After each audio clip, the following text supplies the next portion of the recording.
Assalamualaikum warahmatullahi wabarakatuh.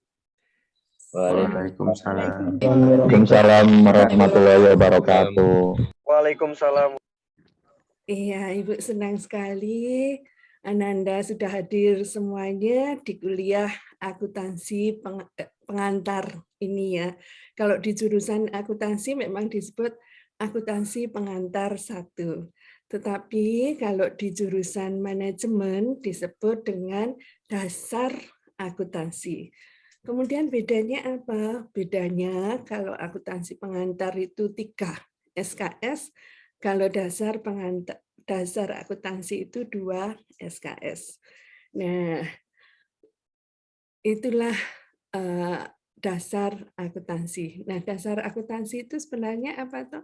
Dia adalah mata kuliah yang wajib diambil pada semester 1 dan semester 2 untuk semua jurusan ekonomi ya. Dasar akuntansi ini nanti memberikan pemahaman kepada kita bahwa inilah pengelolaan keuangan di suatu perusahaan. Jadi ada kegiatan transaksi keuangan, kemudian dilakukan pencatatan, penggolongan, pengklasifikasian, kemudian menjadi suatu laporan keuangan.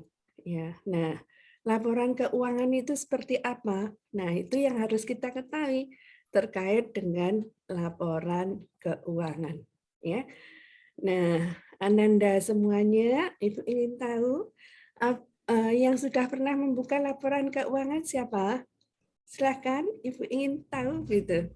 Kalau belum juga jawab belum gitu ya. Intan sudah pernah lihat laporan keuangan? Belum, Bu. Belum. Belum, Bu. Oh, gitu ya. Ya, baiklah. Ibu akan perlihatkan laporan keuangan ya. Nah, laporan keuangan itu digunakan untuk apa toh? Ya, untuk mengetahui kinerja suatu perusahaan ya. Harapannya perusahaan itu kan bekerja terus panjang waktu, tetapi harus di-cut 1 periode. Nah, kalau di Indonesia Ananda mengenal tahun takwim itu adalah 1 Januari sampai dengan 31 Desember. Misalnya suatu saat ya Mas Ahmad nanti menjadi direktur utama suatu perusahaan multinasional ditugaskan di Belgia. Jangan kaget bahwa 1 tahun takwim itu tidak sama dengan di Indonesia. Misalnya dia 1 Maret sampai 31 April. Begitu ya. Ini penjelasan singkat mengenai 1 periodenya akuntansi di Indonesia. Ya, kemudian yang Anda ketahui lagi bahwa di dunia bisnis itu ada perusahaan besar-besar yang sudah listing di pasar modal. Dan ada perusahaan yang belum listing di pasar modal. Itu enggak masalah, tetapi kewajiban perusahaan yang listing di pasar modal itu adalah menyajikan laporan keuangannya dengan standar tertentu. Standarnya diatur oleh pernyataan standar akuntansi keuangan. Gitu ya. Kemudian auditor melakukan apa? Dia akan melakukan audit atas kewajaran laporan keuangan yang disampaikan oleh perusahaan. Ya. Nah, Ibu izin share screen ya. Nah, ini coba ya, Ibu. Laporan keuangan dulu ya, karena Ananda ingin tahu bentuk laporan keuangan itu seperti apa. Nah, Ananda semuanya ini kita pilih hari ini. Tadi ada yang minta dijelaskan BNI gitu ya. Nah, inilah bentuk laporan keuangan BNI. Sudah kelihatan belum? Sudah, Bu. Sudah, Ibu, sudah kelihatan. Iya. Sudah, Bu. Ya, makasih Mas Aziz, makasih Mbak Karin dan semuanya ya. Nah, inilah yang namanya laporan keuangan. Kemudian mungkin ada pertanyaan, apakah hanya laporan keuangan saja? Banyak laporan nanti yang akan kita lihat satu persatu. Tetapi secara garis besar, laporan keuangan ini adalah seperti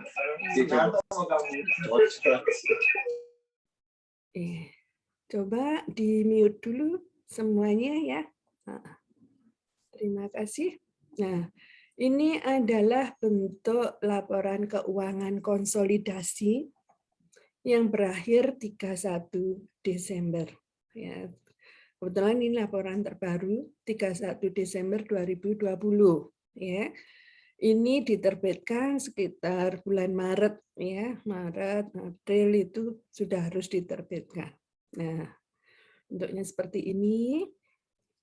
Kemudian ada pernyataan direksi.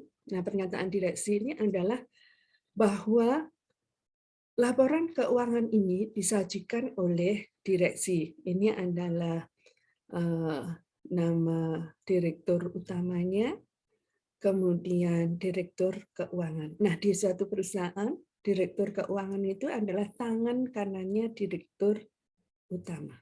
Ya. Nah, kemudian ini bermaterai karena laporan keuangan itu adalah produk hukum juga ya.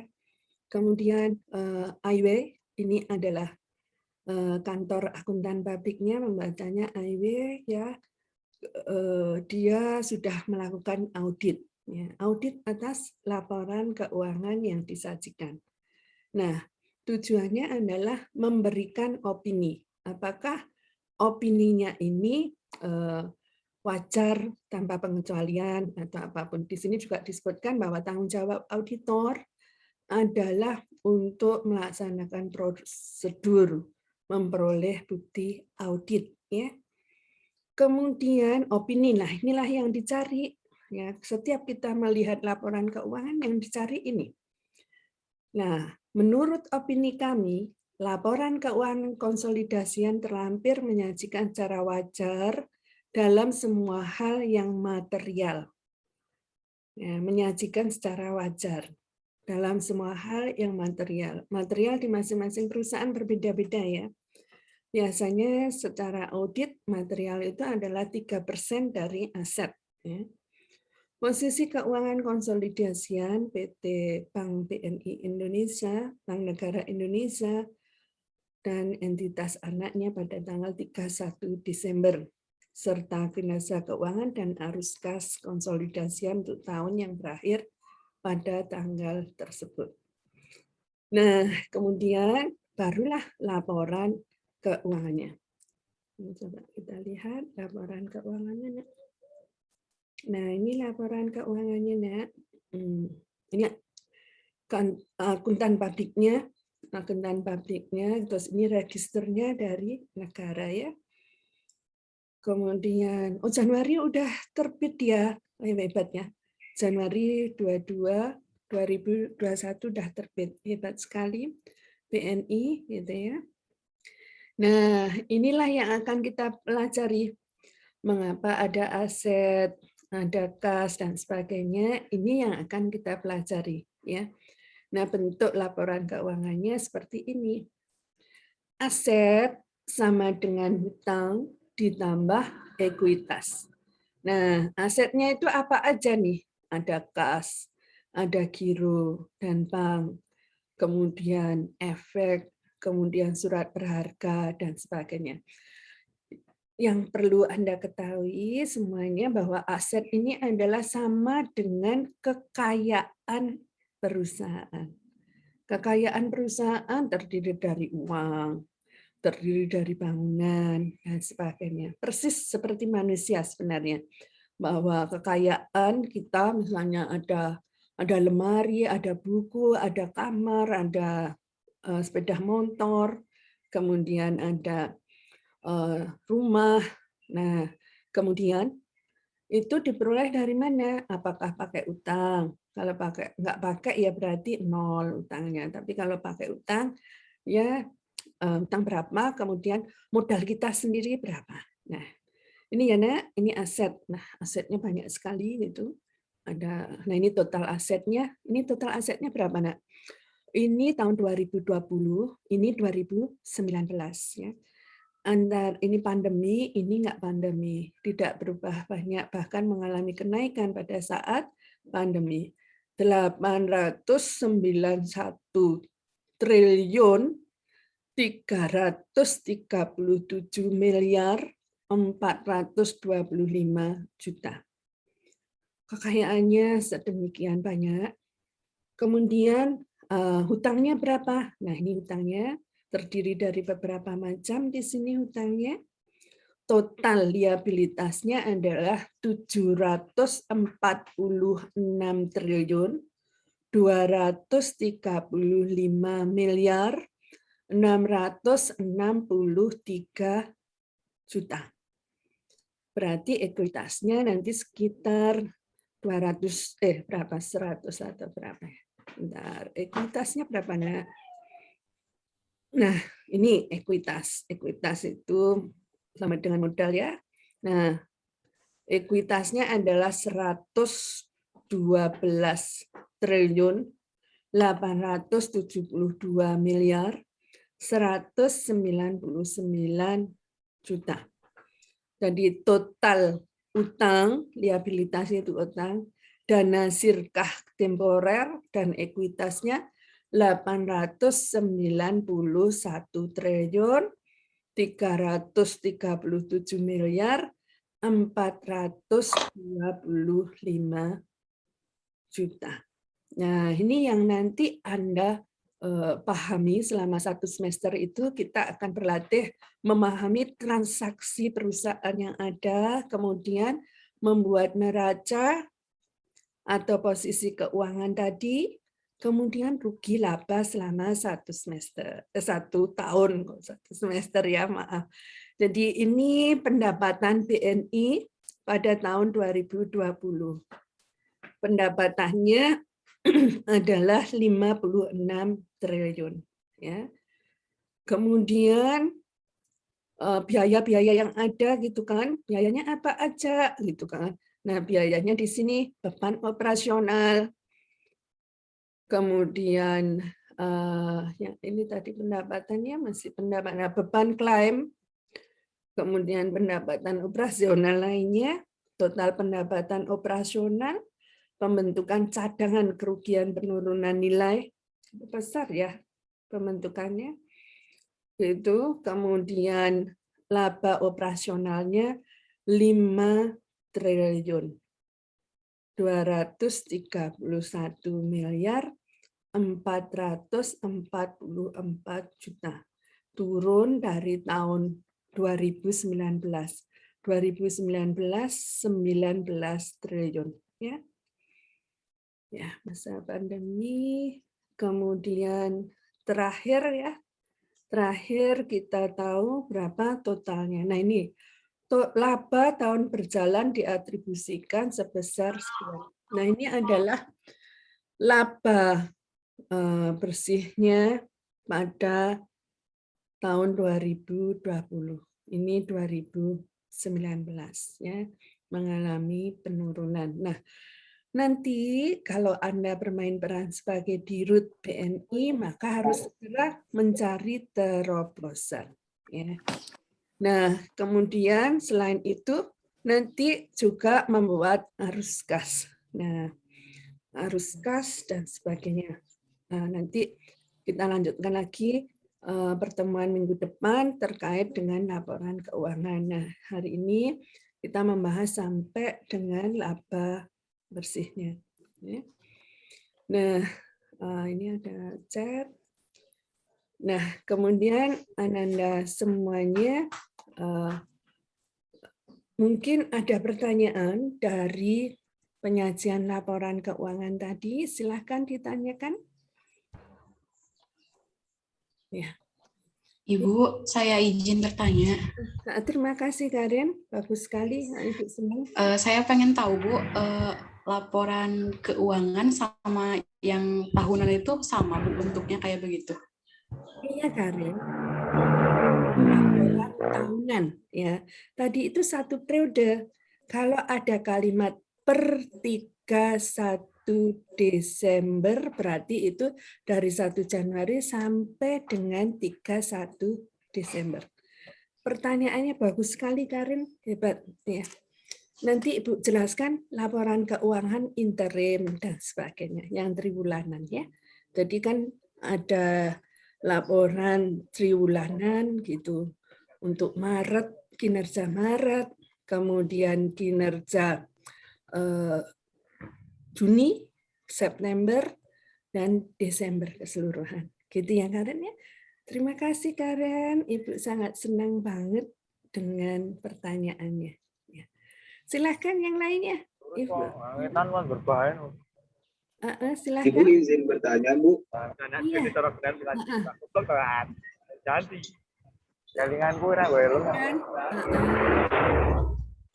Silakan. Tadi siapa yang bertanya? Saya Bu, Zulfikri Bu, mau izin bertanya. Silakan. Kan tadi waktu di awal itu kan aset sama dengan hutang plus ekuitas ya Bu ya? Betul. Nah, kalau misalnya investor itu maksudnya kemana Bu? Kayak investor Dewan Komisaris kan ingin membeli saham, itu maksudnya ke hutang perusahaan ke dalam investor atau bagaimana Bu? Nah, ekuitas itu ya modalnya itu ya. Kalau misalnya dalam 1 tahun itu ada perubahan ekuitas, tadi di bawahnya itu sebenarnya masih ada laporan perubahan ekuitas. Ya. Jadi perubahan ekuitas itu selama 1 tahun itu juga tercatat. Ya. Pertanyaannya Fikri bagus sekali. Kita jelaskan untuk minggu depannya. Jadi kita sampai saat ini masih posisi keuangan atau neraca, kemudian rugi laba. Nah, kalau yang ditanyakan oleh Fikri, modalnya itu yang di ekuitas tadi. Ya, ekuitas. Baik, terima kasih Bu. Terima kasih Fikri, pertanyaannya hebat sekali. Nah, kemudian masing-masing struktur antara aset sama dengan liabilitas plus ekuitas itu di perusahaan berbeda-beda ya. Tadi kita lihat BNI itu hampir lebih dari 70% itu utang ya. Dan semua di perbankan itu utang lebih dari 70% itu tetap aman gitu ya. Beda dengan perusahaan manufaktur. Begitu perusahaan manufaktur itu perusahaan manufaktur itu utangnya sangat banyak begitu. Utangnya sangat banyak, maka perusahaan manufaktur itu harus dipertanyakan kesehatannya. Tapi kalau bank lebih dari 70% itu nggak masalah ya, karena dia kan produknya itu adalah moneter. Begitu dapat utangan disalurkan kembali. Dan uangnya atau pemasukan kan sebagian dari utang tersebut, utang yang disalurkan ya, piutang bagi bank. Ada pertanyaan yang lainnya? Pertanyaan Karin bagus sekali, pertanyaan Mas Fikri juga bagus sekali. Silakan.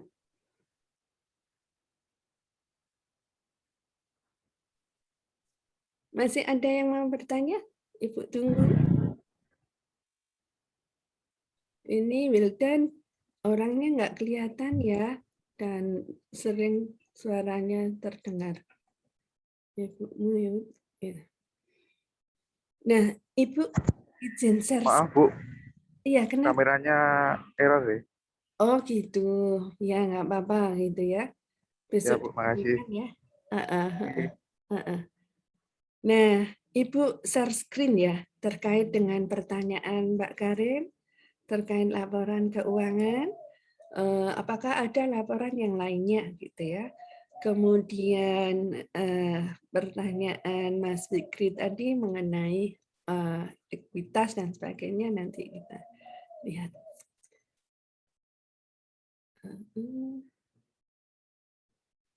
Nah.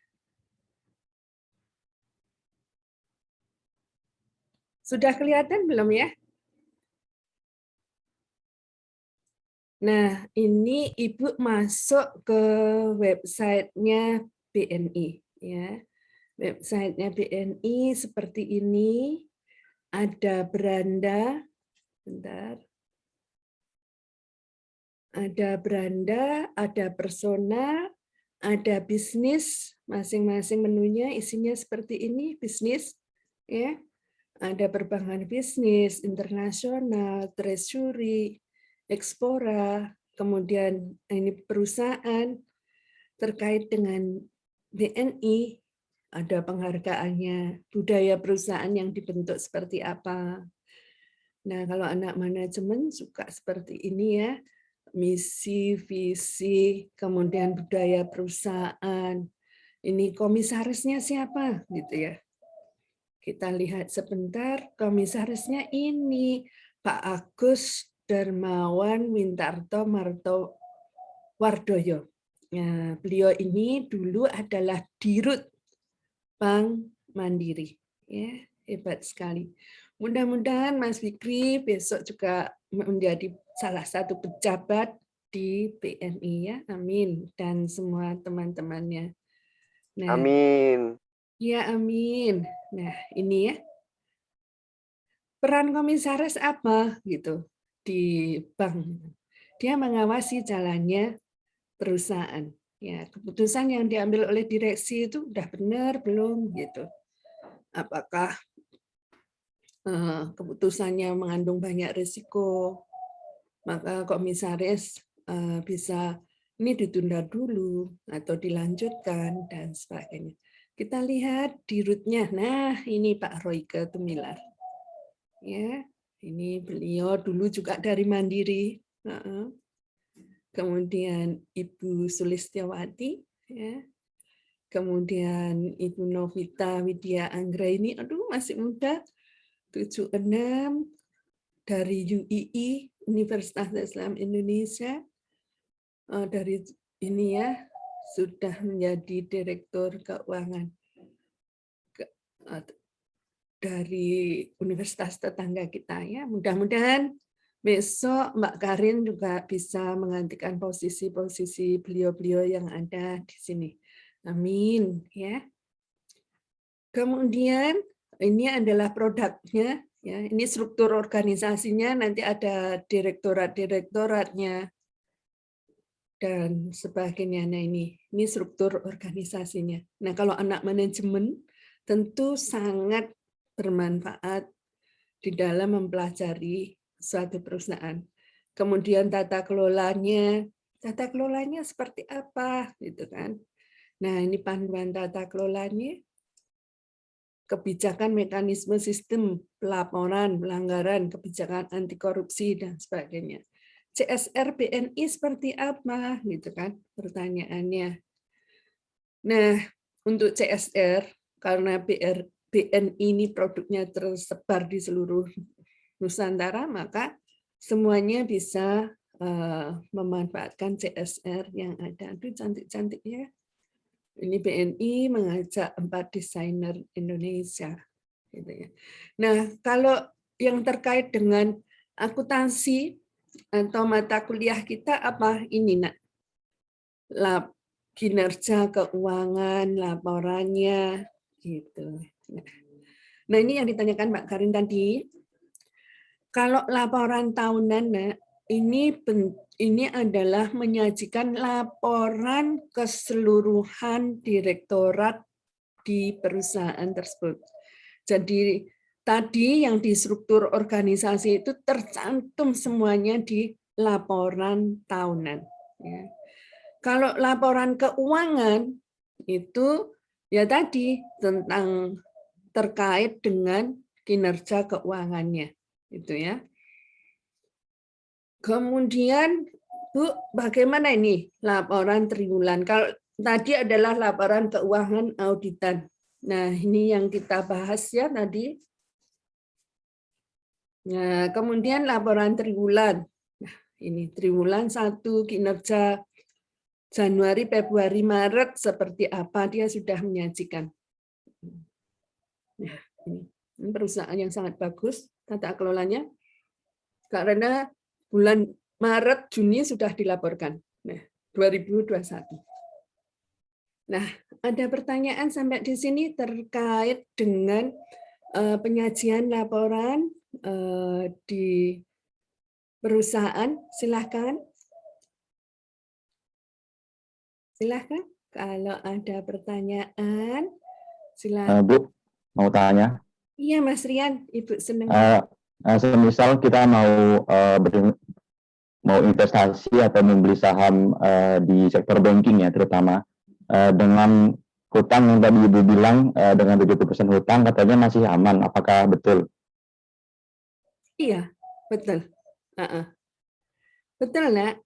Jadi kita harus tahu sektor industrinya. Ya, kalau perusahaannya manufaktur misalnya, Indofood, itu tentu komposisi keuangannya bukan seperti itu.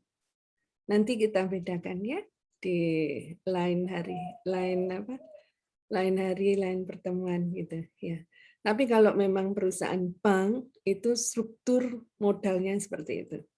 Komposisi antara aset, liabilitas dan ekuitas seperti itu masih sangat aman sekali. Ya. Nah, sebelum investasi, tentunya kan kita melihat kinerja yang lainnya. Apakah dengan aset sebegitu gede, kemudian labanya sekian, apakah nggak ada perusahaan yang lebih menarik, gitu kan? Ya. Nanti kita bisa melihat perusahaan yang lainnya, misalnya asetnya sekitar 30-an triliun, tetapi labanya 2 triliun. Kemudian Anda bandingkan dengan perusahaan yang asetnya misalnya 900 triliun, tetapi labanya 5 triliun, Anda milih yang mana? Gitu kan? Gitu ya. Jadi ketika kita memutuskan untuk membeli saham itu sebenarnya banyak sekali pertimbangan.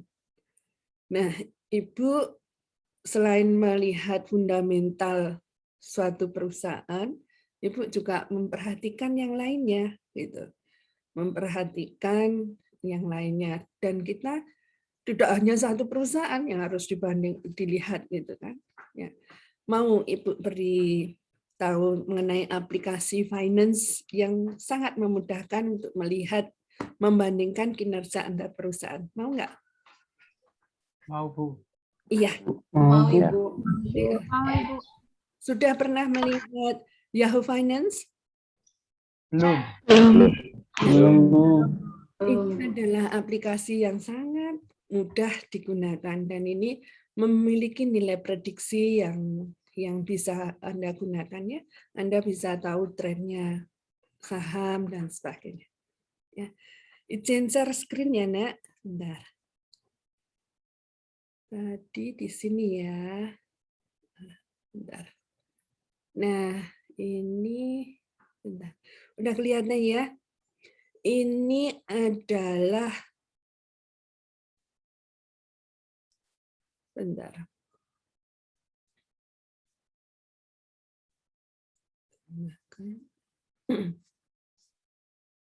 My whitelist.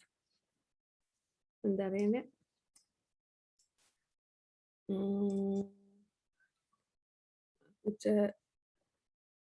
Cari perusahaan apa ya yang Anda suka. Bentar. Perusahaan Wijaya Karya ya.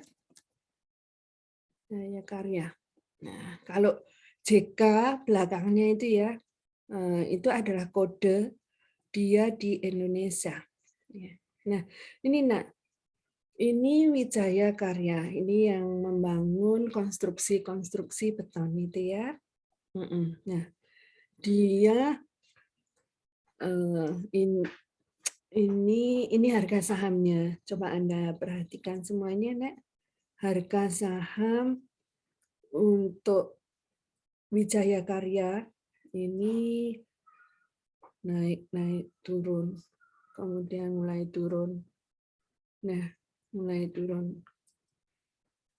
Ini masih bagus ya di bulan Juni, tapi memang begitu ya. Biasanya nanti bulan Oktober ya, karena sudah pasti kinerjanya bagus, orang pada beli. Ya, kemudian setelah pembagian dividen ini mulai turun nih. Nah, ini coba Anda perhatikan nih. Ini kan masih bagus nih. Ini pergerakannya dimulai Oktober tahun 2020 ya. Nah, ini kan nih ya. Mulai naik nih. Naik itu kan. Naik November naik. Jadi jangan beli pas di sini, Nak. Ini udah mahal harganya ya. Nah, kemudian ini masih Juni masih bagus kan? Nah, ya toh. Masih 1000-an lebih. Nah, ini mulai dilepas nih setelah pembagian dividen. Gitu. Nah, begitu. Nah, Anda perhatikan laporan finansialnya ya. Anda perhatikan laporan finansialnya. Yang triwulanan juga bisa, yang tahunan bisa. Ini semua bisa di-setel ya. Tadi yang harga saham juga bisa di-setel. Kapan Anda menginginkannya, 5 tahun ke belakang, sampai dengan saat ini, perharinya ada. Nah, ini adalah income statement-nya. Kalau tadi laporan keuangan kan sesuai dengan standar ya, standar akuntansi. Nah, ini punya template sendiri. Yahoo Finance punya template sendiri. Total revenue-nya seperti ini. Kemudian Anda lihat, ini gross profit ini laba kotor. Kemudian yang perlu dilihat ini adalah ini net income from continuing. Ya. Nah ini labanya. Nah, ini laba per 2020, 2019. Ini ya Nak ya.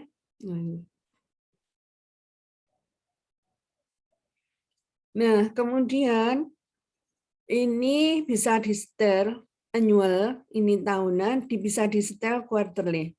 Ya, quarterly ini kita bisa melihat per 3 bulanan ya. Nah, ini kalau tadi di websitenya sudah Juni udah ada ya. Dia belum memasukkan Juni di sini.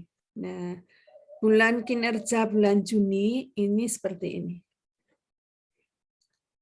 Jadi kinerja per triwulan ini di apa namanya? Ini bulan Juni tahun lalu, kemudian bulan September tahun lalu, kemudian bulan Desember tahun lalu. Ini per 3 bulan pergerakannya seperti ini. Nah, biasanya memang perbankan antara bulan September sampai dengan bulan Desember itu pergerakannya cepat banget. Nah ini bulan Maret, nah, kinerjanya seperti ini. Nah nanti kalau sudah tampil Juni, nanti kita akan memperkirakan September, kemudian Desember itu seperti apa. Nah itu namanya prognosa ya, prognosa ke depan seperti apa atau prediksi. Nah kalau perusahaannya lebih bagus daripada tahun lalu, maka harga saham pun akan naik. Ya, itu sekilas ya, sekilas yang bisa Ibu berikan. Nanti kalau Ananda ikut mata kuliahnya Ibu yang terkait dengan analisis investasi dan pasar modal, kita akan dalami semuanya begitu dari kinerja keuangan fundamentalnya, kondisi makronya, kemudian teknik analisisnya. Nah, secara sederhana tadi bisa kita lihat kinerja suatu perusahaan seperti itu. Ada pertanyaan mungkin sampai di sini? Silahkan, tadi pertanyaannya bagus, Mas Rian, Ibu senang banget. Nah, silahkan. Mau tanya lagi? Iya, silahkan. Bu Sri tahu itu saham BCI enggak? Itu perusahaan apa? Teknologi sih Bu, yang baru IPO kemarin awal tahun 2021 itu kan waktu listing itu kan baru harganya baru di bawah 1.000 ya. Cuma dia tiba-tiba itu kemarin pertengahan Juni tiba-tiba itu langsung all time high naik itu langsung mencapai 60.000 per lembar. Terus sempat waktu di awal Juli itu dikenain suspend Nah, itu menurut Ibu apa tuh faktornya yang membuat DCII dari awal tahun 2021 sampai Juni tiba-tiba langsung naik tinggi gitu, Bu? Kira-kira apa? Wah, keren banget pertanyaannya. Ya, aduh, terima kasih sekali. Ini Mas Rian sudah canggih banget. Mas Rian ini investor di saham ya? Hah? Ya, Wah, keren banget nih, Ibu baru join itu sih, Bu, awal-awal kelas 12 sih. Di umur 17. Aduh, nanti jadi ini ya, apa partner Ibu mengajar di analisis investasi nih. Nanti Ibu Siap, Bu. undang ya. Siap. Aduh, senang banget. Nah, harga saham itu bisa naik begitu, bisa turun itu tergantung banyak faktor, ya. Ada faktor psikologis, ya, psikologis pembeli gitu ya. Jadi kemudian ada banyak faktor yang mendorong seperti itu. Nah, apa yang dikatakan Mas Rian itu betul sekali. Ketika seseorang itu terkena dampak psikologis untuk membeli dan melihat semuanya ikut membeli gitu, maka harga bisa bergerak naik gitu ya. Tetapi harus diingat kekuatan dari fundamental itu seperti apa. Nah, kemudian juga bisa dilihat juga kondisi suatu perusahaan ya. Memang harganya itu dinilai seperti itu ya, atau namanya valuation perusahaan ya. Kemudian Anda mungkin mengenal juga Garuda. Garuda itu sahamnya sekarang 200-an gitu, padahal dia udah rugi banyak, utangnya udah habis-habisan banyak gitu. Gitu ya. Kenapa? Karena dia ada nilai apa namanya? Nilai valuasi dari semacam nama besarnya Garuda dan sebagainya. Ya, jadi dia punya nilai terendahnya adalah 200-an. Gitu. Di lain pihak misalnya ada perusahaan yang dia rugi sedikit gitu, walaupun kinerjanya agak bagus gitu ya. Atau perusahaan itu tetap bagus gitu, dia tetap untung gitu, kemudian proyek-proyeknya jalan gitu. Tapi harga sahamnya cuma Rp50 gitu. Rp50, Rp70 gitu. Itu juga ada karena ternyata investor atau pemiliknya saham gitu terkena masalah. Nah, seperti itu. Tapi ada juga perusahaan yang mempunyai nama baik begitu, dia akan melejit terus. Kemudian ada juga perusahaan yang dimiliki oleh pokoknya namanya sudah reputasinya udah nggak bagus gitu ya. Apapun yang dilakukan tetap nilai pasarnya akan turun. Jadi kadang-kala juga ada pembandar yang main. Kemudian kalau kita basisnya kan technical dan fundamental ya. Tetapi kadang-kala ada bandar juga yang main gitu. Nah, itu yang tidak susah diprediksi. Kemudian ada juga yang karena faktor psikologis. Kemudian ada juga yang faktor psikologis itu ya banyak ya. Nanti Ibu jelaskan secara rinci di mata kuliah yang sesuai dengan itu. Nah, itu hanya sekilas saja. Itu mendrive kita untuk belajar lebih banyak, itu memanfaatkan waktu luang daripada baca-bacaan yang tidak benar gitu. Anda lebih baik memetani perusahaan satu persatu ya, seperti yang dilakukan oleh Mas Rian.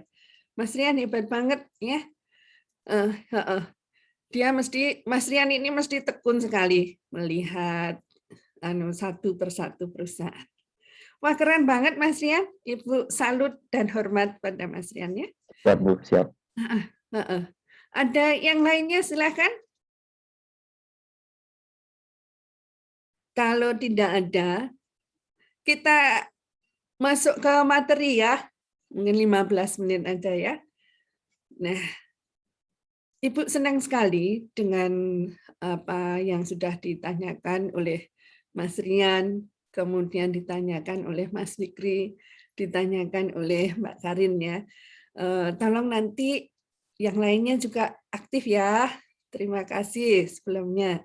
Nah, kita masuk materi kita terkait dengan teknis di akuntansi. Izin share screen ya. Nah, ini dasar akuntansi. Ya. Dasar akuntansi ini kita belajar teknisnya. Ya, mengapa kok bisa sampai terjadinya laporan seperti itu. Nah, kemudian kalau kita lihat chapter 1 ini adalah analisis transaksi yang basisnya adalah analisis ya, kemudian persamaan, analisis persamaan. Analisis persamaan itu basisnya ya tadi, aset sama dengan utang ditambah ekuitas ya.